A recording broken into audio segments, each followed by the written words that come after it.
that I'm going live. So, Oh, wait a minute. We're live? yeah, yeah. Mr. Geek, I was told to tell you that you need to go. So, yeah. I'm not What's, going down that road. So, what's he being summoned for? yeah. Barry, how you doing? Flint, AJ is there. I saw that Mr. Nathan Ballard is checked in early. Yeah, let's see. ELT battery. I missed the other half of that. So. He said, great day coming out of annual with no surprises. And he got an offer on his house. Whoa. Yeah. I saw his house. It's a cool place. So, yeah. What's the plan? Moving? Yeah, I believe. Well, I think he's staying local, but I don't think he's going to stay on the streets, so he's going to have to probably move somewhere. Yeah, sounds like it. Yeah. But I think they're staying local. Yeah. Okay. That's cool. Yeah. Yeah. Hey, Peter. Nice Peter.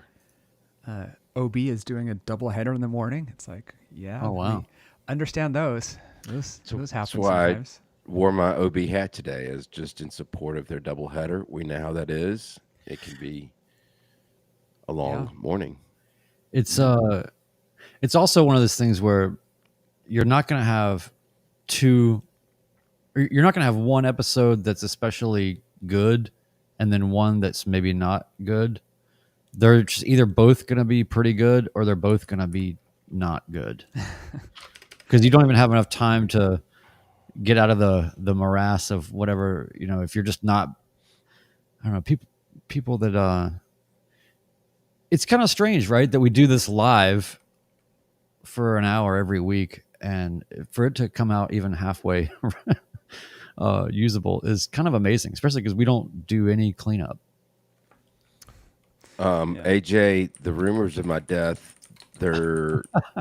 I would just say they were exaggerated. They're not greatly exaggerated. They're just maybe slightly exaggerated. Not too far from it, feels like sometimes. By the way, before we start, I don't think we got a chance to talk about the appearance on OB, Lord Alpha Juliet's check ride message from Bravo Sierra. Yeah. Now, AG seemed very confused, if not outright skeptical. And I have to say, as was I. So can you just, we're live on the internet, but this is also off the record. What happened with all that? I'm under an NDA.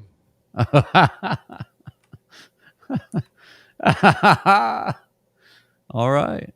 So, when Lord Alpha Juliet lives, you live within his realm, his kingdom, you have to abide by what he says. So I feel like an inordinate amount of coal must have been burned to get that piece done. Maybe not as much coal as you think. Okay. Now, at any time, you could just break that out to dispel any concerns. I could. I could. Or maybe not. We'll see. It was great. Yeah, I thought it was a lot of fun. I think there are some people there that actually know what's going on with that.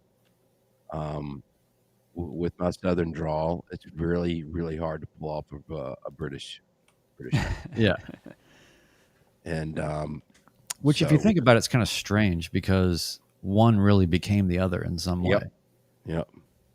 Which doesn't make any sense. There's people that can do it. It's just I'm not quite trained in those in that methodology yet. Hey, Mr. John D, are you new? Is this your first time? Yeah. Looks like into the skiff. Yeah. Well, hey, Ben. Yes, sir. Are you ready to hit this this intro with unbridled enthusiasm and spirited fortitude? Spirited fortitude. Watch out. let's do this. Maybe bridled enthusiasm is all you can Bridled handle. enthusiasm. Yeah. You should start. You should just become a gamer now that you're just living in the basement. Can I tell you something? That may be actually have already happened. The beauty of having 3 boys, Yeah. you got know where to partners go in crime. You know where to go to. It's Do you have a Redbird simulator in your basement now? listen, if I thought if multi wasn't coming up really soon, a Redbird simulator might have been there. Look who's joining us, Bearded Aviator. Good to see you, buddy. Crazy Mike, what's going on? Yep. He can call himself Bearded Aviator all he wants, but he's Crazy Mike to me. He's always going to be Crazy Mike in our hearts. So yeah, I'll just come out and say it. Red Dead Redemption. Oh, Kind of fun. It's a good way to heard pass the people love time. it. Yeah. The OG version. So, all right, I'm ready to do this when y'all are. Ready? Let's do it.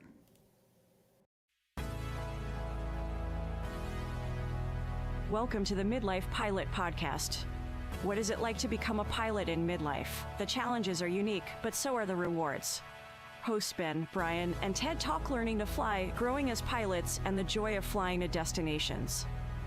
The purpose of the podcast is not to teach, but to share knowledge and experiences. You definitely should not take any advice too seriously from an aviation podcast that uses terms like icing on the vegetables. Okay, checklists are complete. Let's get the show started.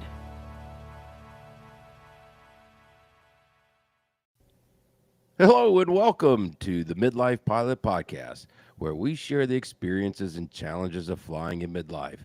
Whether you're a seasoned pilot, training for a rating, or just thinking about getting started in aviation, we like to think of the podcast as your aviation companion and your weekly dose of aviation inspiration. Tonight, we're going to be talking about whatevers. I don't know. Whiskey. It's a whiskey episode tonight. Got a few things in mind. My name is Ben. I'm a pilot with an IFR rating and a commercial certificate based in a basement in the metro Atlanta area, flying a Cessna 182 we like to call the Beast. Joining me tonight from Nashville, home of the Bachelorette Super Charlie, he's flying a Cherokee 180 he likes to call Lucy. It's our friend Brian. Good evening, sir. good evening. It's really amazing that you've chosen to join us from your basement, and I know you're not feeling especially well, so I'm glad you're here. Ted, I'm glad you're here, and I'm glad that everybody's here in the chat, and I'm just glad everybody's here. Yeah. Wow. Also joining us tonight, the aforementioned Tedder, timestamper.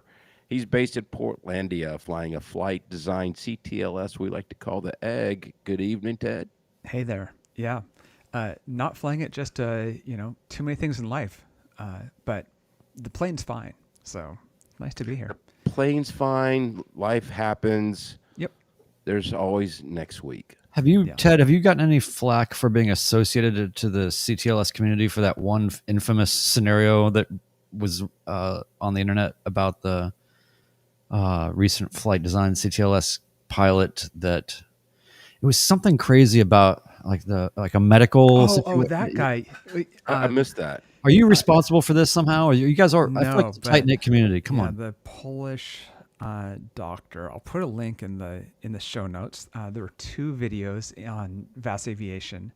The dude obviously has a turboed experimental CTLS and took it to 25,000 feet. 25,000. And apparently he's kind of notorious in the community, and he clearly had oxygen problems up that high. He should have been in the levels anyway, and so they're having trouble reaching him, and it's hilarious in the second video where he blames it on his radio, and both radios sound just fine. But it's like, no, so I wrote it down as Polish doctor, and I'll put those links in the show notes. Well, no, and he's okay. weird. Everything's okay. He's been kind of banned from airspace, but he's He's okay. Yes. What is the fuel burn for a turbo CTLS at 25,000 at flight level 250? I think have he's no actually idea. creating fuel in his fuel tanks at that point in time. Yeah, exactly. Yeah. Yeah, kind of wild. So, yeah. Too funny. Hey, by the way, real quick, I just wanted to say, shout out, big thanks to our friend Barry. I received, I was the last to get him out of, I think, our group, but I finally got my hands on our custom checkmate checklists, and Excellent. they're really cool. Most impressed by the safety checklist and the crew brief checklist to go along with the custom checklist for the plane. And it's just amazing to be able to have you get used to your checkmate aviation checklist in your training plane when you're training, having a bunch of things that maybe are not relevant to that particular plane, and it conditions you to start skipping over things, and then you shouldn't. Yes. So there's no fluff in the custom checklist, and Barry was very patient with me and some of my customization requests, because there are some strange things with Lucy. For instance, I didn't want there to be there's different points where it says to test the ELT, for instance. Well, we don't have a switch for it. It's just in the back. Smash hard, go off. Like Oh, that. wow. It doesn't Ours have is the same way. Yeah, there's no. If we ever, we're probably going to have to replace it next time around, because the tests that we did during the last annual, where basically you have to slap the case down pretty hard to get it to go off. The plastic is so brittle that it's starting to kind of go away. So, and then when you want to replace it, you can't get one like these old ones anymore. You're gonna have to get the dash kit and all of that. But in the meantime, I just don't want there to be anything in there that is not actually relevant to the plane. Some of the more odd things about Lucy is Lucy does not have pitot heat. So please take that off the checklist. As much as I would love to be able to see it on a checklist and go to the switch and turn it on, it is blanked out. It is not there. Now, we've since figured out that there is some wiring, but I think that maybe what happened a long time ago is that somebody replaced the element with a cheaper non-heated one and just let the wiring go. And so we would have to put a heated element in there and then run a new switch and all that. Was happy to find out that there was even wiring there, honestly. So, and by the way, that's brought up some interesting questions about legality and advisability and how those things can be sometimes the same or different. But I am allowed to fly in IMC if I were instrument rated. I'm allowed to fly in IMC with no pitot heat. Yes. It depends on when your plane was certificated, with or without it, and some other things. And you can't do it for hire, I think, is ultimately Correct. the limitation there. So, but just to back up what you're saying, I too, it drives me absolutely crazy to have unnecessary things on your checklist. Yeah. Mm-hmm. And I think it bothers a lot of people. So of course Barry did that. So we have no carb heat in our plane, and it's fuel injected. So, but there were 3 or 4 different points where there's always carb heat, maybe even more than that. Yeah. And having that taken off, I don't know, there's just something to it where when you've got it fine tuned for your specific airplane and its quirks, there's a comfort level there.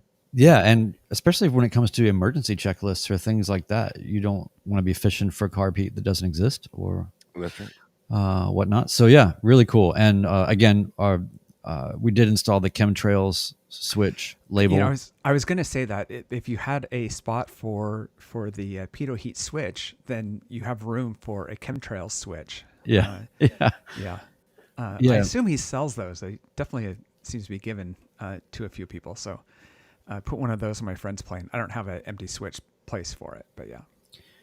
Yeah, and they're nice. They're nice stickers in the sense that they're laminated pieces that have just double-sided Yeah, tape 3 on of them. There, Yeah. it's not a sticker, and so theoretically, you could just go and stick them in random planes, and once the whoever's being pranked finds out, they can just pull it right off. Okay, don't do that. But if I, Do you know there was? I think it was Arizona that is actually proposed legislation yeah, banning. There are several states. There are either 11 or 12 states doing that right 11 now. I didn't realize there was that many. Louisiana is doing it as well, and Yeah. they're like, whether you're doing it or not, don't do it. Don't spray chemtrails over our state, whether it Yeah. exists or not. It's like, okay, Yeah. like fair. If you don't have to believe that this exists to say I don't want it, but there's lots of things you could say no, please don't do this that don't exist. So I think they should have banned the Easter Bunny a long time ago. Exactly. Because the Easter Bunny is terrifying.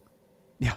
As a child, there's too many things going on, man. I'm trying to reconcile too many stories, too many narratives, too many messages, and now there's a bunny here. Okay, so what do I do with that? Yeah. That was when I realized I'd reached my limit. Also, when you see any picture of a child from the 1970s with the Easter Bunny, it looks like something out of a horror film every time, and every kid is scared. Yeah. Yeah. And the costumes were really scary looking. Send us your 1970s child Easter Bunny pictures. Yes. Yes. With the psycho bunnies. Yeah, with the Yes. psycho bunnies. Drop them in the Discord. Yeah. So yeah, this is The name of information Brian's risky. This first is what we're band. doing. Yeah. Yeah. So I was going to change it up a little bit. I do have a personal flying recap that I wanted to share. Yeah. And we've got some reviews to hit. But Brian, why don't we go ahead and hit the housekeeping first, and then we can kind of tackle the other stuff. Would that be all right? Yeah, we can knock it out real quick. And for those that are looking to fast forward through the audio, just check this out. Just give me a chance. Let me see how fast I can do it. Okay. All right, here we go. We're grateful for you making this the best pilot community that we know of, a positive space where we share everything from training experiences, share personal minimums, tackle ownership challenges, review flight plans, and best of all, make new aviation friends. Connect with us, join our Patreon community from $1 a month, or do a one-time annual Patreon, 25 cents per episode. Access exclusive content, including check ride debriefs, killing zone conversations, and more in the Discord. 10% supports Freedom Aviation Network's anti-human trafficking efforts. Watch us live on YouTube, Mondays, 8 p.m. Eastern. Share your stories, midlifepilotpodcast@gmail.com. We read all the messages, and you might even hear yours on the show. For everything Midlife Pilot Podcast, community, feedback, merch, and more, visit midlifepilotpodcast.com. I can't wait to listen to that at 2 times speed when I have it published. That's going to be awesome. Yeah. Yeah, Mr. Wendell Geek had to step away, and when he catches up at 2x, it's by the time you start that, you've already stopped it. So, yeah. Well, we can see in our stats when people dip out. Yeah. And Lord so- Evelyn Juliet says, "You forgot the possible side effects. Yeah, do not taunt Happy Fun Ball." Yeah. I know, right? Oh, yeah, that's going in there. Yeah, that's that. Thank you for that suggestion. Yes. Yeah. Happy Fun Ball. So last week I got to do an angel flight of a different variety. This was considered an admin mission at PDK, which is where our angel flight is located. Angel Flight Source is the name of our chapter. They were asked to participate in a kids' aviation day camp at the airport. And they asked for pilots to volunteer to come talk about public benefit flying to a group of 9 to 12-year-olds. Awesome. And that was really cool. It's very promising to see these kids who have this obviously love for aviation. And by the way, I had to follow 2 C-130 pilots in the presentation. So yeah, that was fun. Yeah. They these kids, like, they get it. I started quizzing them. We talked about public benefit flying and how it's good for the community, how it makes you feel good, and different things you can do, rescue dogs or fly dogs or people or whatever the case may be. Excuse me. Sorry, the cold's not quite gone yet. But anyway, I had some more time to fill, and I had flown the plane over to PDK, and the weather was it was pretty sporty with the winds. There were storms coming in, and actually blew over the top of us while we were doing the presentation. So I had some pretty gusty winds, but the storm blew over. We went out to the plane, and I started quizzing them about the plane. And these kids, man, they were on their game. Like 10-year-olds, I'm asking them what flaps do. And they're like, well, they do two things. They slow you down and they provide lift. Wow. It's like Wow. they understand the aerodynamics at a very, very early age. It was a lot of fun. They were engaged. It was, like I said, it was a lot of fun. But the flight home was also very interesting. So I'm kind of chasing the storm after it passed over. And I got an opportunity to use the new Garmin Smart Charts. Have y'all heard about this? True. Yeah. Couple of YouTubers have that we know have posted videos about them. I don't know if y'all have had a chance to see it, but I got to tell you, man, it is a real game changer for me. And I was actually talking to One Dull Geek, and I don't know that he's actually had the opportunity to fly with it, but I took a couple of screenshots, and you know, Brian, you've had a couple of lessons, and we've talked about the helmet fires and how much information is going in your brain. Mm-hmm. I'm going to share this with our chat, our audio only audience. I'll do my best to describe it. Let me just see here. You can just say like A, B, like A, look at all this information. B, look at all the less information. Yes. Well, yeah, and that's basically what it is.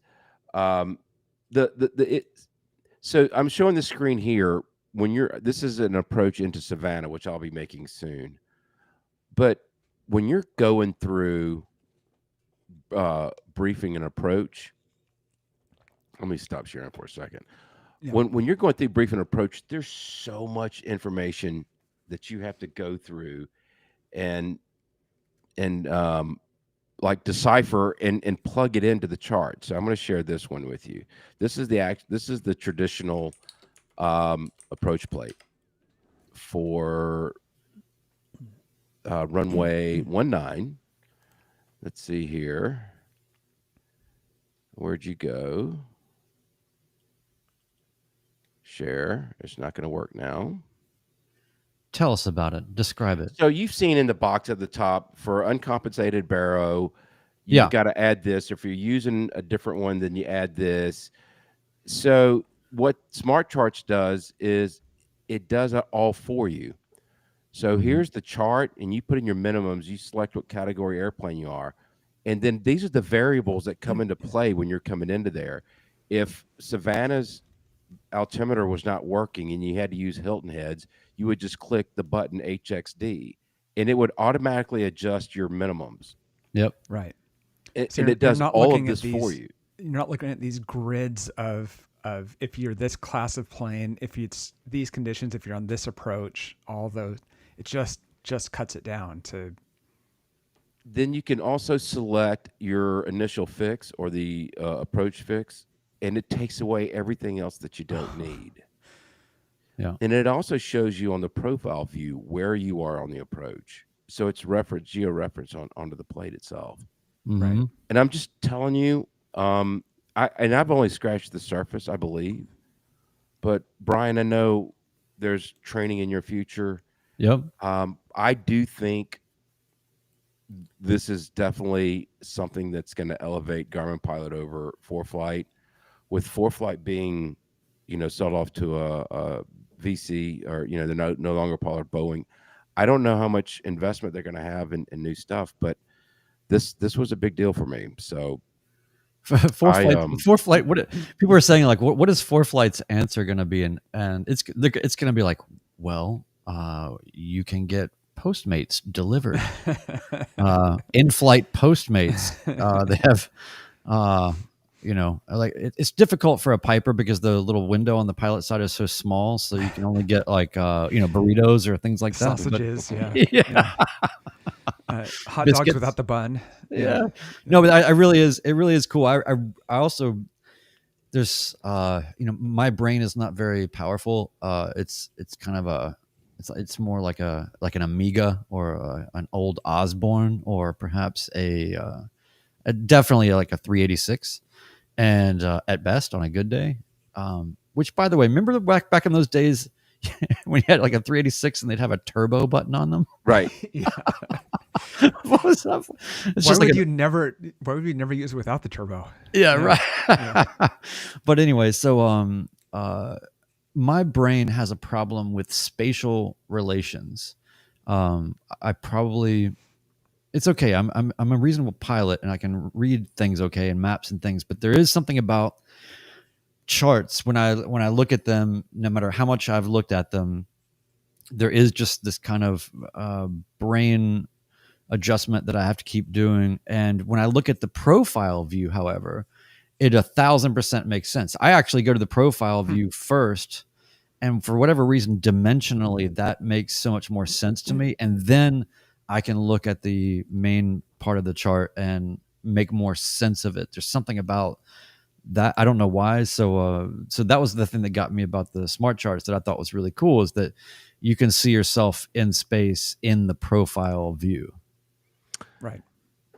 I've got a lot more to explore with it. It's giving me another reason to start giving back up in the air, just to start getting. I'm learning that there's a lot that I've forgotten about instruments. Mm-hmm. The notes, I read them every time when I'm briefing an approach, but you really don't have. We played around with a couple of different airports. And there's some big differences in minimums when you don't have the local barometric pressure. Mm-hmm. And that's a pretty big deal. And you kind of take that for granted going in and out of the same airports all the time. But especially in maybe more rural areas or something where the nearest altimeter you're taking might be 20 or 30 miles away. Yeah. That could be massively different. Right. So anyway, just something that I got to take advantage of this past week in the flying. By the way, can I just tell you real quick that I tried to install, because their trial, it lasts through the summer or something, right? Yeah, they're doing an extended trial. Yeah. Yeah. I installed it and then it just went into spinny wheel buffering and never stopped. So that was as far as I got with Garmin Pilot, is just trying to get it installed and running on my iPad. It did not want to go. Ben, you're muted.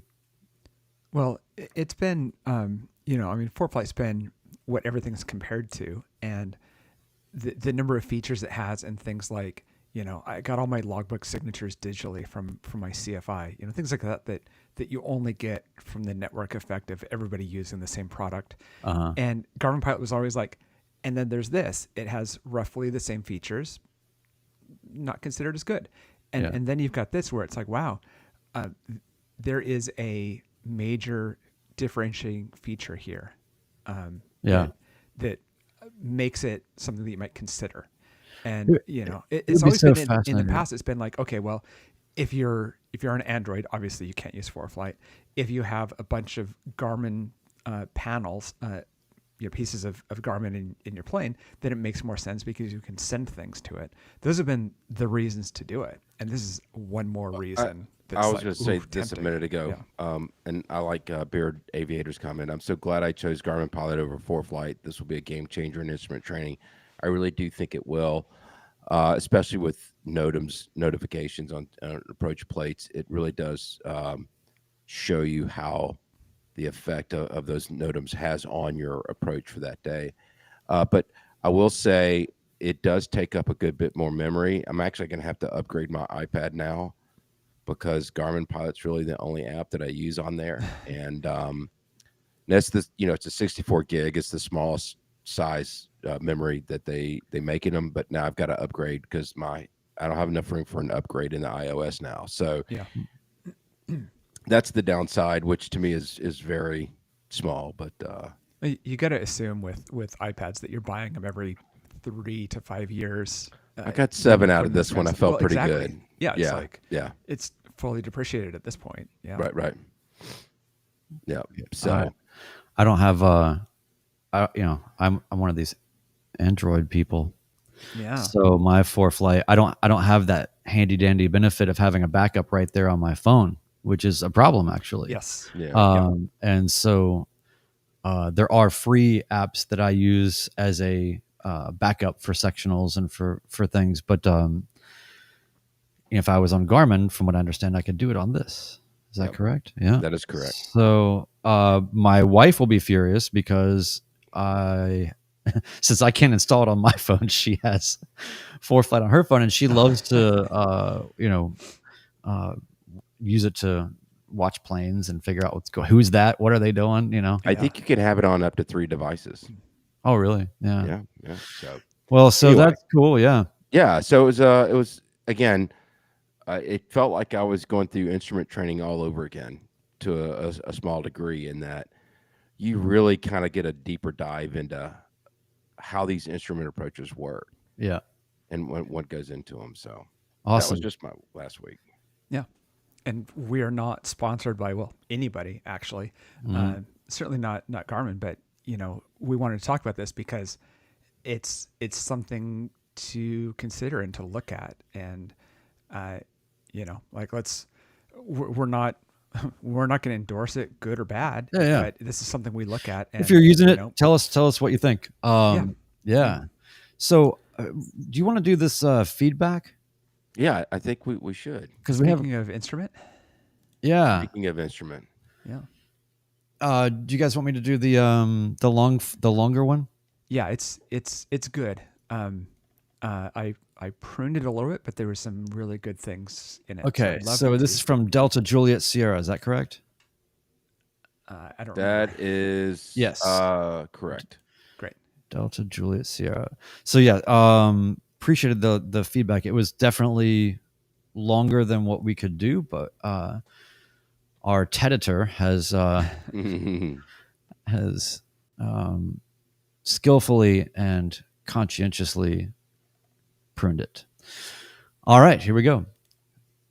I wanted to share my experience with my instrument check ride and pass on some very valuable tips for anyone who may be facing an upcoming check ride. I jumped into my instrument training shortly after earning my PPL at age 65. Well done.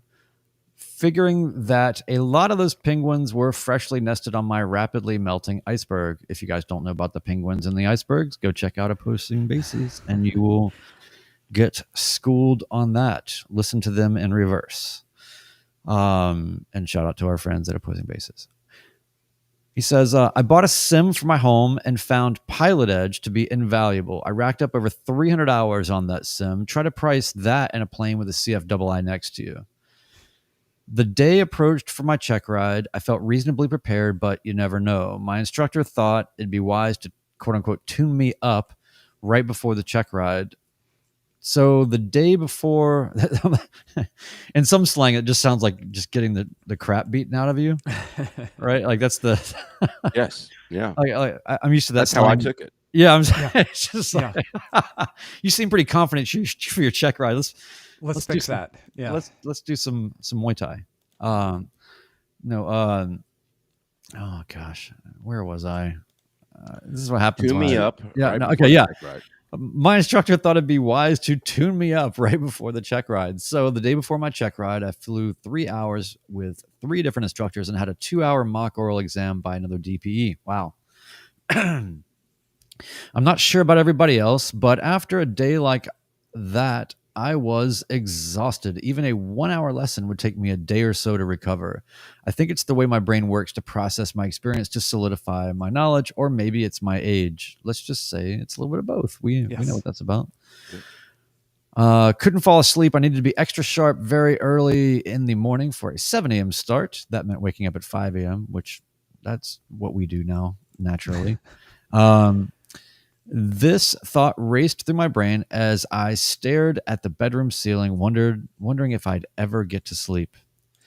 After waking up groggy, worse than I've felt for many years, maybe he did get tuned up. I stumbled into the FBO and sat through a 3.5-hour oral exam, then 2 hours of flying. I can't tell you much about the exam other than I just dug deep into my reserves and slugged through it. Not feeling good about any of it at all. The thing that I really remember is that I was parking the plane in front of the FBO. The DPE informed me that I passed. The relief was unbelievable. The lineman guided me in and gave me the crossed arms, signaling me to shut it down. I thought it momentarily I should line up the nose a little better and pressed one of the rudder pedals and gave it a stab of power to nudge it a little. Whoa, that's the most dangerous thing you did all day, was the DPE's response. What did I learn from this experience? In my training, medicine, apparently, I'd been subjected to 45 years of testing. I was no stranger to exam pressure. What I was used to doing the day before those big tests was relaxing, seeing a movie or something, and only a cursory glance at the material I was to be tested on. The theory and justification behind this is that there's likely nothing more you're going to learn in that 24-hour period before the test, but more than anything, you need to rest so that you can perform. I forgot about that approach when my CFII wanted to tune me up, and paid for it with a very uncomfortable, although successful, check ride. I heard it said many times that every time you fly, you want to feel like you're as sharp as you were when you took your check ride. Believe me, I'll never fly if I feel like I did when I took my check ride. You guys have a great show. Keep up the great work. Actually, I read that wrong. He said, keep up the good work. That I exaggerated his superlative there. So that's awesome. Thank you so much for that, Delta Sierra. I mean, we hear this a lot, and I think there is something universal about it where people often give the advice. I see other people giving this advice all the time, which is to just, before your check ride, take it easy. Yeah, I didn't for my private, and it came through. I felt like it was an out of body experience for me. I was, like he said, digging deep just to get some semblance of a right answer out of my mouth. You know what I mean? It was a struggle. The level of anxiety and the walking into the unknown before your private check ride, I'll just call it that, before your private check ride, it's just stunning, right? It's like, I have no idea what I'm walking into, but this could really destroy my hopes and dreams. Within a few hours, this could all be over, and not in a good way. Where after you've done a check ride, you're like, oh, okay, I get a little bit of that. Yeah. Michael Gillette is saying, as the other doctor in the chat, 1,000%. If you don't know it the night before, you don't know it. Yeah. And these are people that do, equally as important work. Safety first. You got to know what you're doing. Hey, by the way, have either one of you guys used Pilot Edge? I have. I did. I liked it kind of, but it was all West Coast based. And so, I found them to kind of be a little bit on more of the rude side. Oh. Yeah. Now, this was 2019, or this is like months after they first came out. And it I'm not saying that that's how it is now, but I did use it because I was doing my instrument training. I thought it was going to be really helpful. And it was great. I think from what I've just seen in people's videos, they don't really suffer fools because they want to be used professionally and not be used for play. And it seems like from what I've seen people getting instrument clearances and stuff, you've got to be on your game. Mm. I agree with that. And I actually was speaking and saying I'm actually a real instrument student. and there was a little bit of a tone change because I feel like there's a fine line of some flight simulator who has no experience behind the yoke of a real airplane and is there just to goof around. And then there's the people that are either training or, professional pilots that are just trying to keep their skills sharp. And I think there can be a fine line between those two. For sure. Is this Grand Theft Auto to you, or is this Redbird? Right. It could be anywhere in there. Grand Theft Redbird. Yeah. Pete says, instead of Pilot Edge, try VATSIM then. They have more world coverage. So VATSIM is an option for that. By the way, did you guys see, there was a really great conversation in Discord this past week about communications and comms and getting better at comms and how do you do that, when you're learning. And there were some really good suggestions. I only remember mine, which I'll just tell you, which was, and there was a lot of good stuff in there, but mine was, Oh yeah, because it was all, I forget who it was, and I feel bad for that, but it was about, a lot of us train in busy environments. A lot of us train in very not busy environments. And so it depends on which side you end up and Yeah. what your experience is. And so it can be a little rattling to go into controlled airspace when you don't really fly in it a lot. And so it was somebody coming from, I think, that perspective. And so, there's the obvious answer, which is, well, fly in more Deltas and Charlies and just, get used to it, which is totally valid. One of the things that I did early on for a long time is, luckily I live close enough to John Tune to where I can pick up I can turn on a handheld and hear in real time without the live ATC. It's analog live ATC. Yeah. It's just actual live ATC. But I would listen to live ATC, or when I wanted to listen to another airport, though, I would go to liveatc.net and pull out ForeFlight, whether on the desktop of my computer or on a tablet, and just listen to what's going on and start identifying planes and start building that picture of what's happening and why. And then over time, I realized that it was forming patterns in my head that I could repeat when I was in the plane, not just in terms of what I need to say, but knowing everybody understands this, that gets any kind of good at comms, is it's about knowing what to expect. And anticipation, knowing what to read back and what not to read back, what's important to read back, what's not. So all of those things, you hear the good, the bad, and the ugly, but without the pressure of being in it at the time. And so you can start to develop a standard of, wow, that guy was really good, and that person maybe could use some work or whatever. And you start to be objectively looking at it, but you can follow the planes and see what's going on. And you can start to see also things from the controller's perspective a little bit better, and start to get a sense of, oh, I see how they're building sequences and how this is working. Well, a couple of things to add to that. Sorry, Ted, if I cut you off. I want to take it one step further. So I did listen to, and I still listen to live ATC. I get tired of, the music, and I've been listening to the same stuff over and over again. I just need a break. And when I was training for instrument, the first thing I did, I started listening to the Atlanta Bravo, the tower controllers, but it was the same thing over and over again. Yeah. It was actually not very helpful at all. Somewhat entertaining at times, but not very helpful.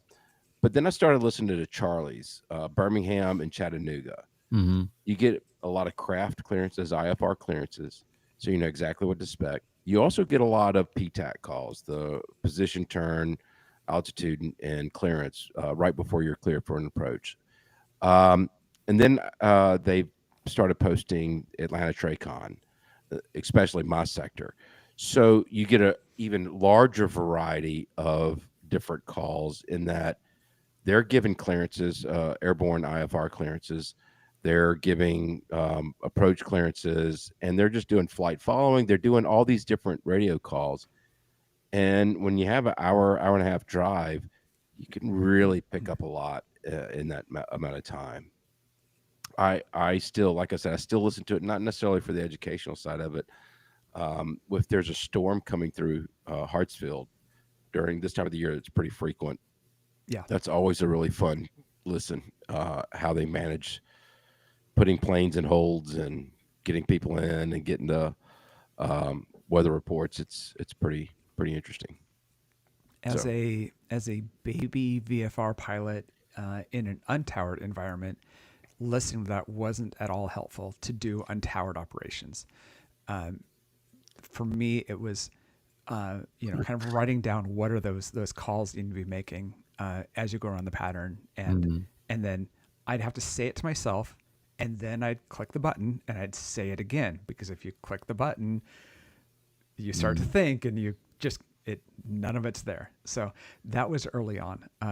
When I started doing more towered work, it became useful. And I've got to say, probably as a IFR pilot, listening to Charlie's is really good.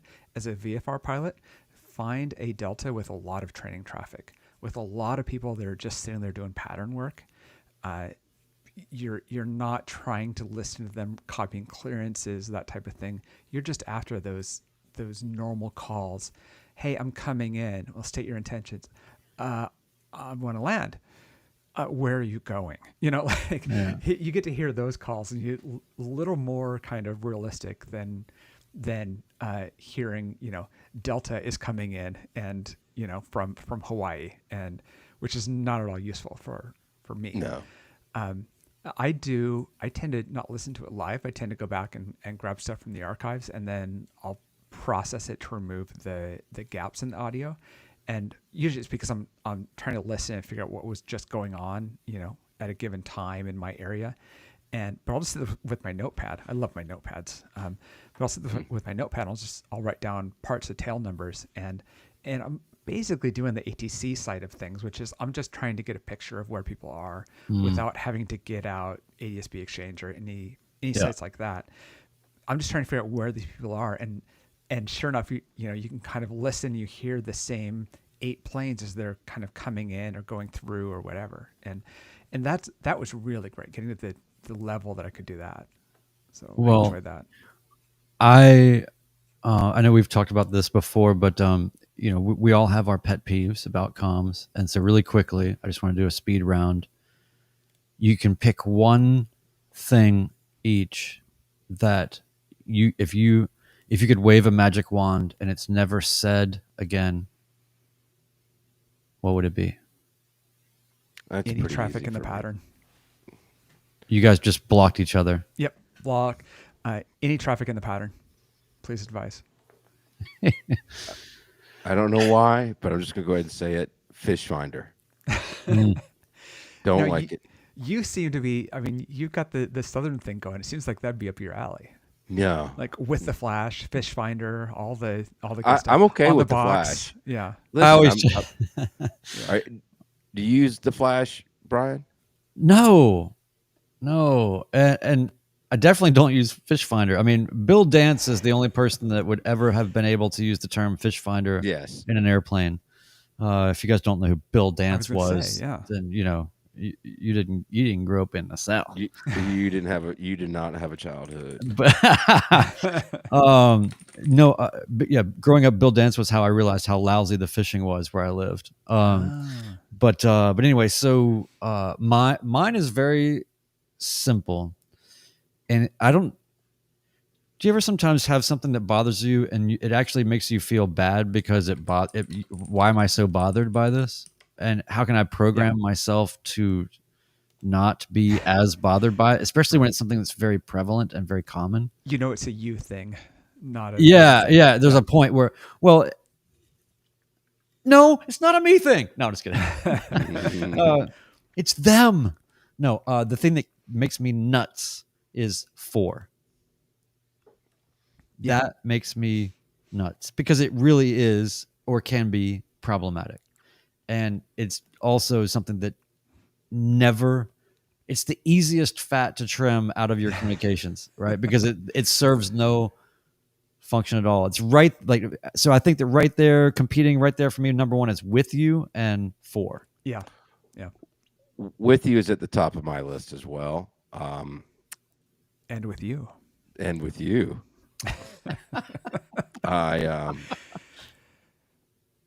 I always want, when they call Traycon to say with you at 4,000 feet, I just want to jump in and go, I'm with you too, or something, you know. Exactly. Yeah. I'm right behind you. Well, Checkmate Aviation Barry is in the comments, and he just says in double quotes the active, and he's at an untowered field, and that's so common. It's, you know, clearing the active. It's like, it's not the active. You're in an untowered field.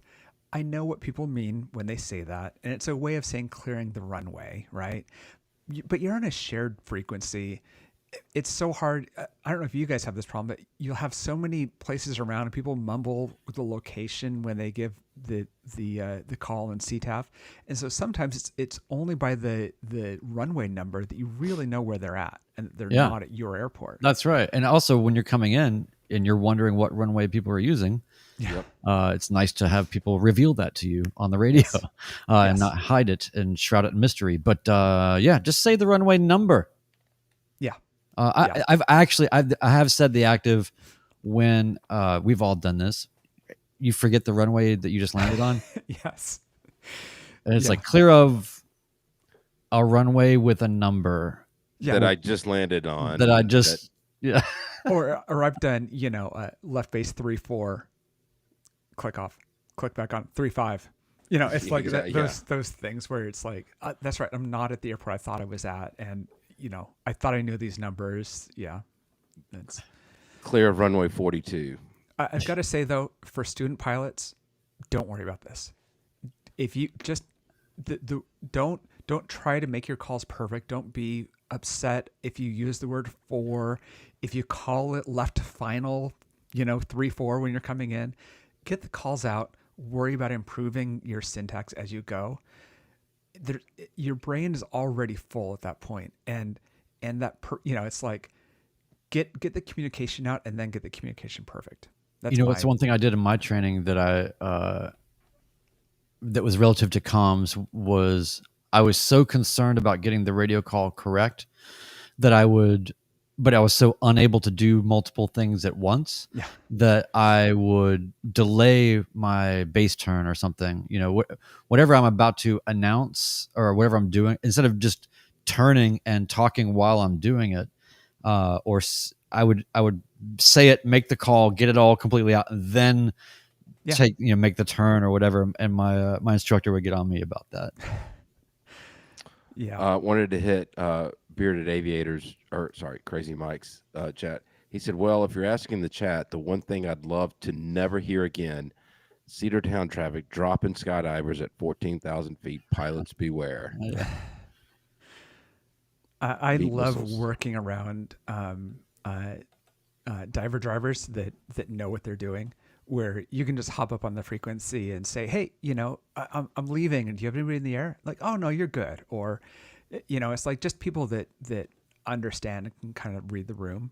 A lot of them are just kind of a pain, but yeah, they can be really good. I had a weird thing. I was at, not long ago, I was at Coleman, Charlie Mike Delta, and they have skydive operations there, but they also have a diner. So I had gone down there to eat, and I'm used to skydivers being around there. It's fine. But I don't think I'd ever been in a situation where when I was leaving, I was done with all of my checks at the whole short line, and they had dropped, they had announced that they had dropped skydivers about 1 or 2 minutes prior to me. So I'm sitting there, and then there's starting to be people waiting behind me, and I don't see any skydivers yet. And I'm assuming the plane is going to get down probably before the skydivers. But either way, I made a radio call and just said, I forget what I said, honestly, but it was just something along the lines of like, should I wait or not, kind of thing, because I just wasn't sure, and I couldn't nobody was responding. So I just, in doubt, I just hesitated, I just waited and waited. I kept waiting to see something that would clue me into what the next thing is to do. And then eventually somebody came on and said, you can kind of like, they were more or less saying, you can go, idiot, is more or less what they were saying. Yeah. And I just thought, there's all these little things where even as you get more and more hours, you're just going to find yourself in little situations where you're feeling the pressure of people waiting, and it's hot and you'd like to get going, but that there are meat missiles falling out of the sky, but you don't see them, and you don't know exactly which direction they're coming from in terms of, I don't know what their winds are doing up there, or I don't know what their plan is, or whatever. So anyway, so yeah, it's funny how you can still run into these weird situations. Yeah. I was so distracted seeing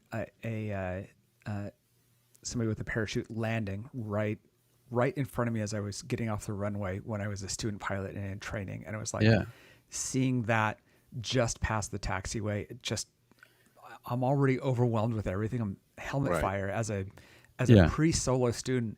And this guy lands, 25 feet in front of me. And it's just like, Yeah, you don't want to be. You're not Things are trying going to. everywhere here. Yeah. What plane were you training in at that time? Was that It an was the RV? RV-12. So lots of views, bubble, canopy. Yeah, you can Uh-huh. see everything. That's good. So it doesn't sound like a model number of a deli slicer, so that's good.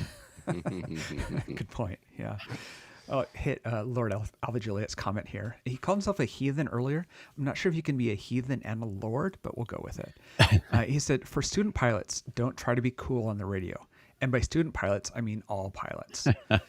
Yeah. And Pete said, during my long cross country as a solo student, I was making calls for downwind 2-8, base 2-8, final 2-8. Scratch that. I'm on final for 1-0. Luckily, no one else was around. Oh yeah. Man, yeah, definitely do those where you make the call about 5 times because you're like, I've been saying it wrong. If there's anybody else around, I'm just gonna make sure to underline that I was saying it all wrong and I'm not where you think I am. So Right. hopefully you're paying more attention than I am. Yeah. Right. I had a couple of things I wrote down. We were talking before we went live about Peach's Records. Oh yeah. Which was 70s records and tapes. And Ben said something, and I wrote this down because I wanted to ask the question. Both of you may have opinions on this. Yeah, Peach's Records crate that Brian has. No. Ben, you said they were in the South and the Southeast. And I've got to know what's the difference between the South and the Southeast. I don't recall saying it that way, but I would say the South would be Texas, Mississippi. Southeast would be Alabama, Georgia, South Carolina, Tennessee. Florida's not part of the Southeast, though. Let's be clear. Well, northern Florida is part of the Southeast, but There's the South and there's Florida. South Florida is East Coast, basically. Yeah. Brian, do you agree? You have similar definition? Well, I'm originally from North Carolina, so I didn't hear North Carolina mentioned. And Oh, North Carolina's in there. Sorry. yeah. Show a little love for my friends in North Carolina. My apologies. Yeah, I think Kentucky, I throw it in there too. I just kind of consider all the South, and then I consider what you were calling the South, Ben, to be the deep South. Okay. Yeah. So that's how I would look at it, but at least it vaguely makes sense as the country is aligned, whereas obviously the Midwest makes no sense whatsoever. Yeah. The Midwest is a third of the way across the country, and it's still very far on the east side of the country. Yeah, the Midwest is just the near Northeast. It needs to be called the Mideast. Yeah. Let's let our friends at the Midwest Flying Podcast Yeah. Oh, get yeah. them to change their name to the Mideast. Well, they're further west than Chicago. They are so, probably. yeah. You're right. That's fair. Mid Central, I would call them. But yeah. And the other thing is, I've got to tell you that I had to fly to Canada and over the weekend. Quite the adventure on that. But I flew, commercial, obviously, on the back of 4 flights that were all on the Q400s, which are the de Havilland Dash 8s. Yeah. Those used to be really common, at least over here. And they don't exist as much anymore because everybody switched to the little jets like the E175s. It's kind of cool being on those again, I mean, it's like turboprops are great, right? It's like people don't like riding on them, but they're much more fuel efficient. They're great for these hour and a half hops. Mm-hmm. And I just had a great time just sitting there and, being an aviation nerd sitting on those. Yeah, they're kind of like loud. Oh yeah, they're loud. That you get that twin engine, synchro effect. Yes. Yeah. That's my favorite thing about I love this sound. So it's basically like a jumbo Shrike. Yeah, exactly. High wing, yeah, which we do not have much of in commercial aviation. No, we don't. Yeah. Now, do you guys have any flying coming up that you're looking to do? Yes. I still have camping gear behind me because I was planning on a big camping trip last weekend and didn't. So hopefully I get to do that again. Haven't made plans yet. I've got a couple of trips. I've got a work trip back down to the Georgia coast, but I'm making a couple of stops to airports I haven't been to. Dublin, Georgia, home of the Georgia Redneck Olympics. Oh yeah, And then we should do a whole episode on that.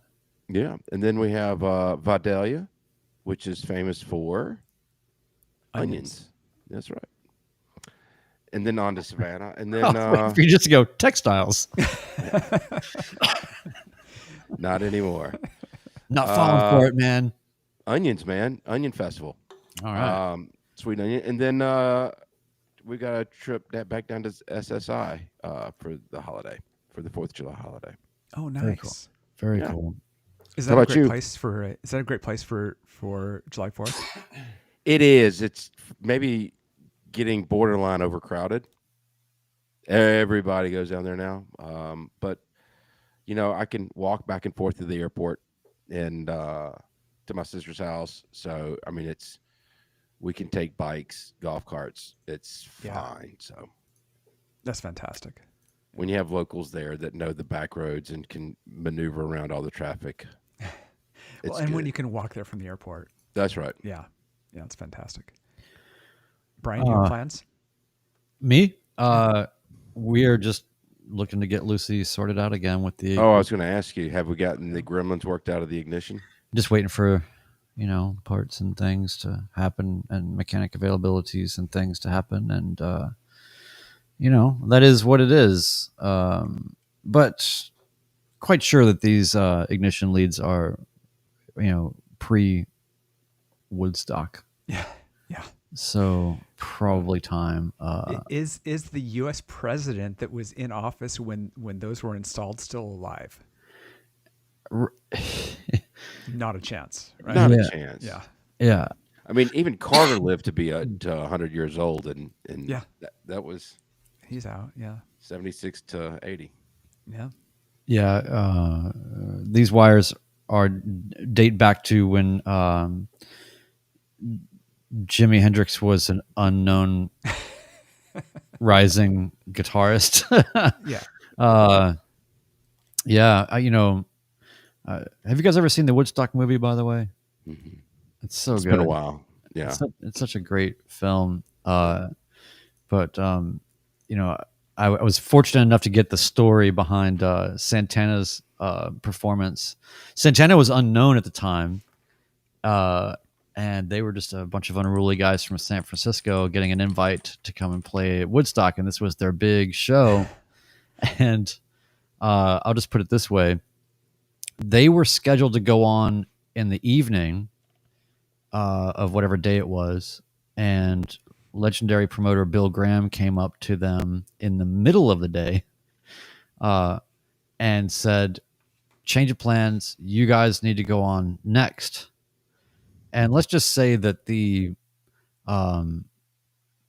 music aiding chemicals that they were imbibing in were timed in such a way that by the time the evening would come, that they would be in a better position to play understandable to the human ear music and have their game on.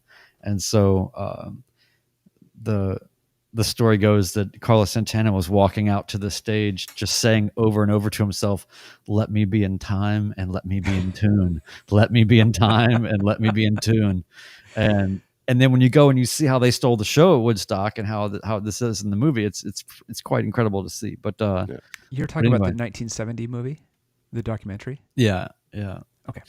So full disclosure, I did a record with the drummer of Santana who got famous doing a drum solo when he was 18 in that movie. He was 18 or 19, and it's sort of one of the most famous drum solos of all time is Santana's Soul Sacrifice. And he's the one that was kind of telling me all these stories. But the other thing he said is that when they all went to the theater to go see the movie when it came out, he said that. He was just sort of they hadn't seen it, so they were just hiding under their chairs. Like, I don't know what's going to happen. What is this going to look like? What's it going to sound like? And then he was super excited. He was sort of like in the theater, like that's me, but nobody knew who he was. But anyway, so experiencing it for the first time. Yeah. Right. Well, I gotta hit Peter Teratelli, who said he's going to Woodstock on Saturday. Cool. He lives up in that area of the world at least part of the year, and that's so cool. just roll through there. Yeah. That is cool. Well, I think that now that we're on Woodstock, we've pretty much covered everything we need to for this evening. I've But got to say this yeah. is a rough week for the show notes for me. Oh yeah, For my 3 fans of show notes, because there were lots of mentions. I think Ted's going to want to put the Information Whiskey episodes on hiatus because the note taking is extraordinary on these. I love it. Honestly, I only do it for myself. This is just an exercise for me. Yeah. well, just Very cool. fish finder it. Yeah. With you. For you and Yes. with you. Yes. Well, we want to encourage everybody to reach out to us, midlifepilotpodcast@gmail.com. Come check out the website at midlifepilotpodcast.com. And don't forget to leave us a 5-star review on your favorite player. I think you have to do it on an Apple podcast, actually. Yep. You can do it anywhere, but it helps us a lot. It Actually, really does go a Yeah. long way in helping us. Little elves And- come by our houses and pat us on the back and say congratulations every time it happens. Yeah. We appreciate everybody in the chat. Thanks for hanging out with us for this Monday night. Tonight's bit of wisdom has to do with radios. Flying is the easy part. It's the radios that'll break you in IFR flying. So All right. remember that. Signing off, episode 132 of the Midlife Pilot Podcast. Good night, everybody.